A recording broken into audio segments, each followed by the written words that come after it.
বেনারস বা আমাদের বাঙালিদের অতি পরিচিত শহর কাশী।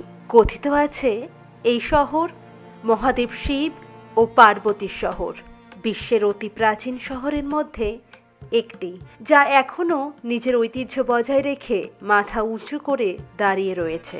আমার মনে হয় যে কোনো জায়গাকে চেনার জন্য, জানার জন্য ৩-৪টে দিন ভীষণই অল্প। আর সেখানে বেনারসের মতো পুরনো একটা শহর, যার অলিতে গলিতে লুকিয়ে রয়েছে কত মন্দির, কত ইতিহাস, তাকে ২ দিন বা ৩ দিনে দেখা প্রায় অসম্ভবই বটে।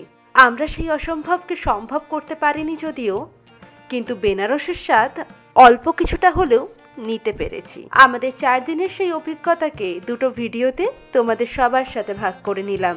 চলো আমাদের সাথে ঘুরে দেখবে বেনারস।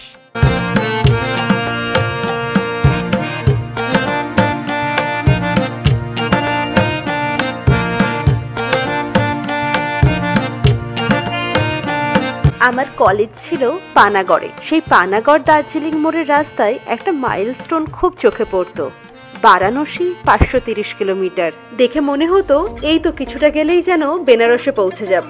তো অবশেষে কলেজ পাশ করার ১১ বছর পর সেই বেনারসে যাওয়ার সুযোগ এলো। আমরা হাওড়া থেকে রাত ৮টার বিভূতি এক্সপ্রেস ধরে পরের দিন সকাল ৯:৩০টায় পৌঁছে গেছিলাম বারাণসী জংশন। আমরা আজকে পৌঁছে লাঞ্চটা ঠিক লাঞ্চ আওয়ারে না করে বিকেলে করে এখন আমরা গটগট পায়ে হেঁটে চলেছি দশাশ্বমেধ ঘাটের দিকে। আর কাজুবাবু এখানে অনেক কিছু দেখতে ব্যস্ত।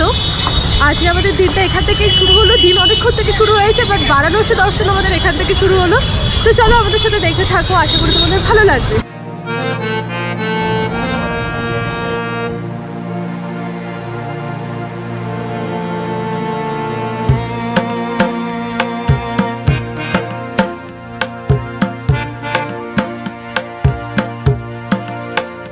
আমরা এখন দশাশ্বমেধ ঘাটে পৌঁছে গেছি। আর যেতে যেতে গধুলিয়া চক থেকে এদিকে আস্তে আস্তে অনেকেই ধরছিল, তো এক দাদার উপর ভরসা করে আমরা চলে এলাম। তো সে বলেছিল যে যদি জায়গা পছন্দ না হয় তো দিতে হবে না। আমরা 8টা সিটের জন্য 1000 রুপিস পে করেছি।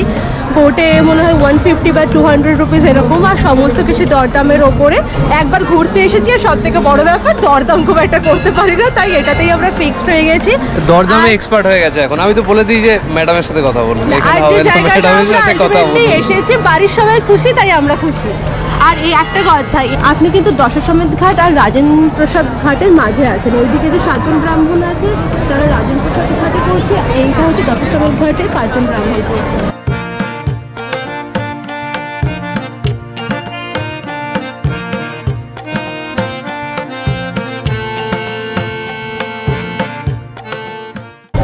মহাকাল লাগিয়ে আমরা রেডি। আমরা এবার যাবো সন্ধ্যা আরতিতে। সন্ধ্যা আরতির জন্য নিচে নামাই এই সমস্ত কিছু এক্সপ্লোর করতে করতে আমরা এটাও এক্সপ্লোর করে নিয়েছি। বাবু, আর ইউ এনজয়িং? কাজু বাবু সে হাই। কাকা। গঙ্গা আরতি বলতে এতদিন পর্যন্ত আমার এক্সপিরিয়েন্সে ছিল ছোটবেলায় দেখা সেই হরিদ্বারের গঙ্গা আরতি। সেটা তো মনের মধ্যে একটা ভীষণ স্পেশাল জায়গা করে রেখেইছে। কিন্তু সত্যি কথা বলতে বেনারসের গঙ্গা আরতিও আমার মনকে ভরিয়ে তুলেছে। তুমি ভগবানে বিশ্বাস রাখো আর নাইবা রাখো, এই যে এত মানুষের সমায়েত যারা পারফর্ম করছে, তাদের সিনক্রোনাইজেশন, তাদের পারফরমেন্স তোমার মন ভোলাতে বাধ্য। বেনারসে এলে একটা সন্ধে অবশ্যই রেখো এই সন্ধ্যা আরতি দেখার জন্য।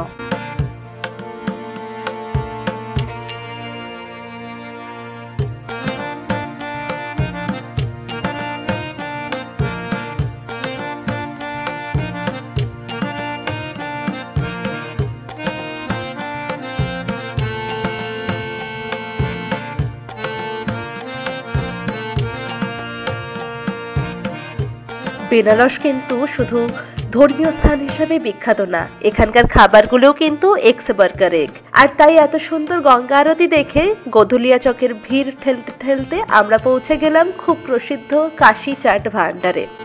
অনেক সময় মনে হয় দোকানগুলোর নাম বোধ হয় এমনি চলছে, বাট এখানকার চাট খেয়ে সত্যি মনে হলো না, এর খাবারেই দম আছে।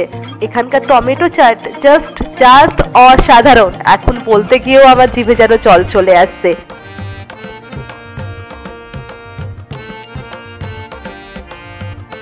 আর আজকের দিনটা আমরা শেষ করলাম বেনারসি পানের সাথে।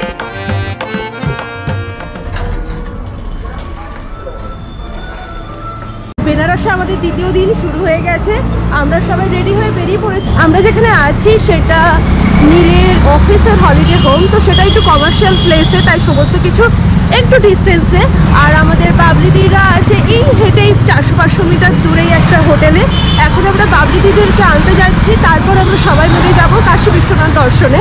ওখানে আমরা সুগম দর্শনের জন্য টিকিট কেটেছি, তো সেটা স্লট বুকিং টাইম ছিল 9টা, এখন বেজে গেছে 8:30। হোপফুলি আমরা টাইমের মধ্যে পৌঁছে যাব, নইলে আমাদের ওই টিকিটগুলো টাটা বাই বাই। টুকটুক থেকে আমরা নেমে পড়েছি, এখন হচ্ছে আমাদের হেঁটে যেতে হবে সুগম দর্শনের যেখানে লাইন রয়েছে পুরোটা অবধি তো যায় না। দাদা তো বললেন 300 মিটার হেঁটে দেখি কতটা, যদিও রাস্তা ফাঁকা, অসুবিধা হবে না। আসবে পায়রা এলো না, আয় আয় আয় আয়।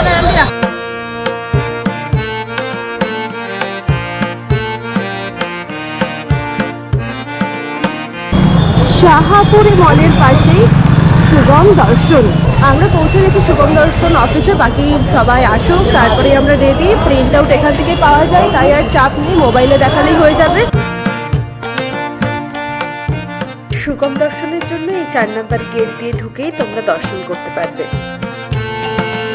আমাদের দর্শন হয়ে গেছে, আর সমস্ত কিছু আমাদের এখানেই লকারে রেখে দিতে হয়েছিল বলে আমরা আর কিছু দেখাতে পারিনি। এখন আমরা যাচ্ছি লক্ষ্মী চায়ওয়ালা থেকে, এখন আপাতত আমাদের খাওয়ার পর।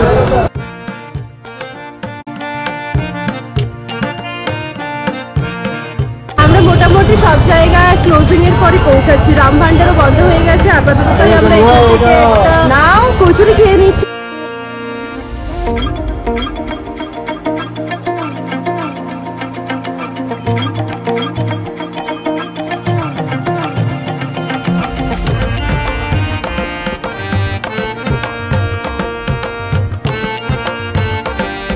ব্লু লস্যির রিভিউ। হ্যাঁ, আমরা এখন বেনারসের একটা গলির মধ্যে ব্লু লস্যির থেকে জাস্ট বাইরে একটু বসে রয়েছি, আর এখন আমরা ব্লু লস্যি খাবো।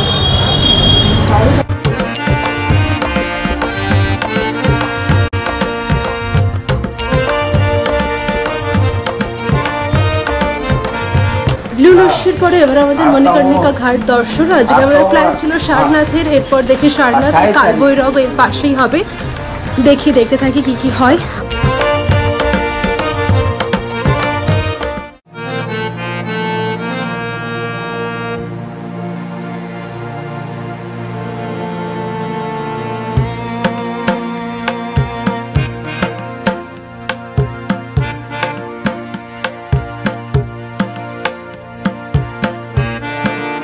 কালীবাবু রত্নেশ্বর আস্তে আস্তে ঘুমিয়ে পড়েছে, আর এখন আমরা আছি মণিকর্ণিকার ঘাটে রত্নেশ্বর মন্দির। এই মন্দিরটা দেখার আমার একটু বেশি ইচ্ছা ছিল, কারণ মন্দিরটা 9 থেকে 9.5 ডিগ্রি হেলানো।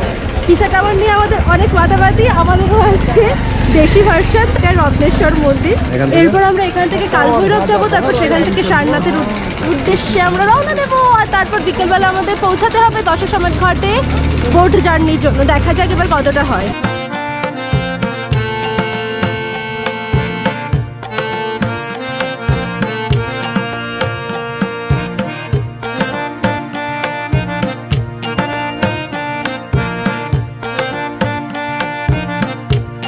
কাজু একটা ছোট্ট ঘুম দিয়ে উঠে পড়েছে, এবার কোথায় যাবে কাজু?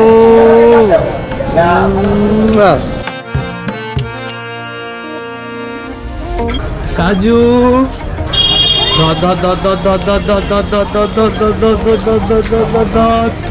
টুকি টুকি টুকি টুকি টুকি টুকি তো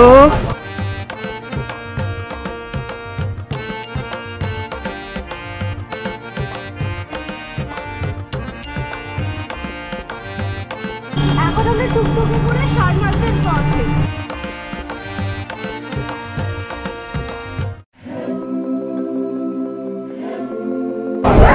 দাঁত দেখিয়ে দাও তো, ভিতরে একটু দাঁত দেখিয়ে দাও।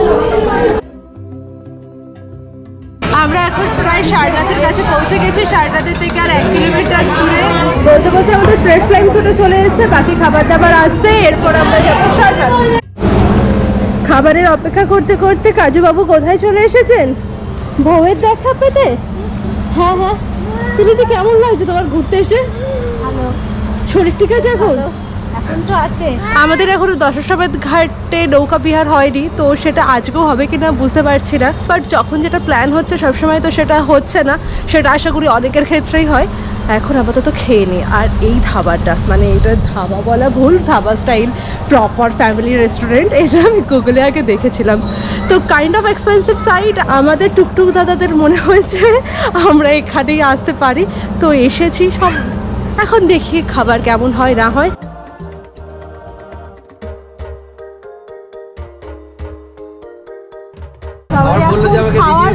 খাওয়ার পরে দাম নিয়ে ডিসকাস করছে। সবার কাছে শপিং ব্যাপার, গোলাপ জামুন দুটো 120 টাকা সবার কাছে, মানে সত্যি আমাদের সবার কাছে ছিল ভালো। যারা ছবি তোলার খুব ইচ্ছে তারা আসতে পারো, ছবি তোলার জন্য খুব ভালো। খাবারও নিঃসন্দেহে ভালো, বাট আশেপাশে আর খোঁজ নিয়ে যদি অন্য কোনো বেটার জায়গা থাকে তাহলে সেখানে যাওয়া যেতে পারে। আমরা এখন সারনাথের দিকে আলটিমেটলি যাচ্ছি। হ্যালো কাজু, please sir, please sir, look at the camera sir. কাজু, ও ওয়াও।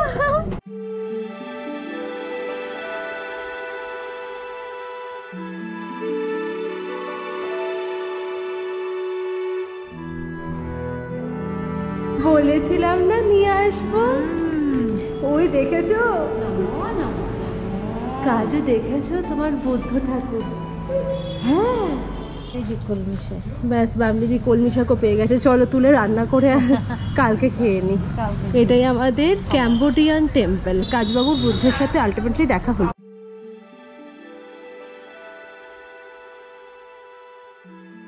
ক্যাম্বোডিয়ান টেম্পলে কিছুটা সময় কাটিয়ে এবার আমাদের গন্তব্যস্থল সারনাথ। 528 খ্রিস্টপূর্বাব্দে মাত্র 35 বছর বয়সে বুদ্ধ গয়ায় মোক্ষ লাভের পর গৌতম বুদ্ধ এই সারনাথে এসে ধর্মজ্ঞান দিয়েছিলেন তার 5 শিষ্যকে। সারঙ্গনাথ মানে হরিণের দেবতা, আর তার থেকেই এই জায়গার নামকরণ সারনাথ। বেনারস শহরের কোলাহলের থেকে কিছুটা দূরে এই সারনাথে এলে নিশ্চয়ই মন একটু হলেও ভালো হয়ে উঠবে। আর এই মন্দিরের মধ্যে বুদ্ধর সারা জীবনের জার্নিকে যে সুন্দর করে আঁকার মাধ্যমে তুলে ধরা হয়েছে তা নিঃসন্দেহে মন কাড়তে বাধ্য। কথিত আছে ভগবান বুদ্ধ প্রকৃতির কোলে এই শান্ত নিস্তব্ধ পরিবেশেই তার 5 শিষ্যকে নিয়ে ধ্যান করেছিলেন। কলিঙ্গ যুদ্ধের পর সম্রাট অশোক প্রচুর স্থাপত্য কার্য করেছিলেন, তার বেশিরভাগটাই যদিও তুর্কিদের আক্রমণে ধ্বংস হয়ে যায়। পরবর্তীকালে শ্রীলঙ্কার এক বৌদ্ধ শিষ্য এখানে এই মন্দিরগুলোর পুনর্নির্মাণ করেন।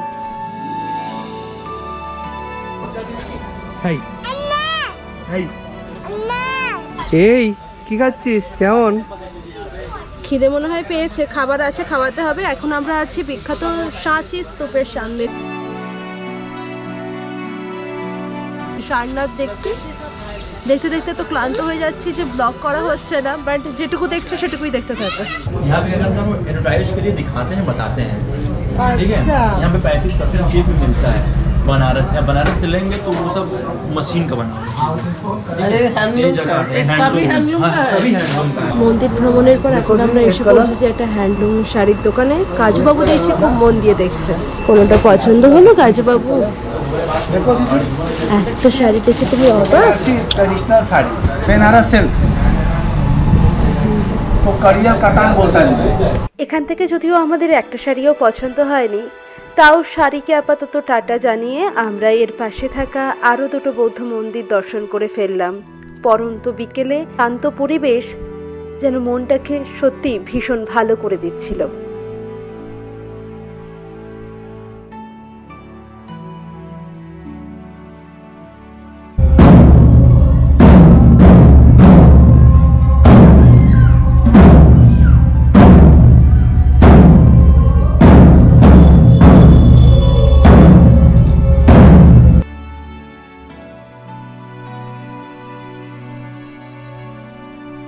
মন্দিরের পর মন্দির দর্শনের পর এখন আমরা যাচ্ছি কাজুবাবু ডিনার করাতে। কাজুবাবুকে না আমরা সবাই ডিনার করতে, আসার থেকে বেচারা সেদ্ধ ভাত খেয়ে যাচ্ছে। আমরা এখানে লবকুশ বলে একটা রেস্টুরেন্ট খুঁজে পেয়েছি, সেখানে কালকে খাবারটা খুব সুন্দর ছিল, আর মানে কাজু খেতে পারবে। তো আমরা এখন সেই পথেই যাচ্ছি, বাকি সব মেম্বাররা নিচে বেড়ে গেছে।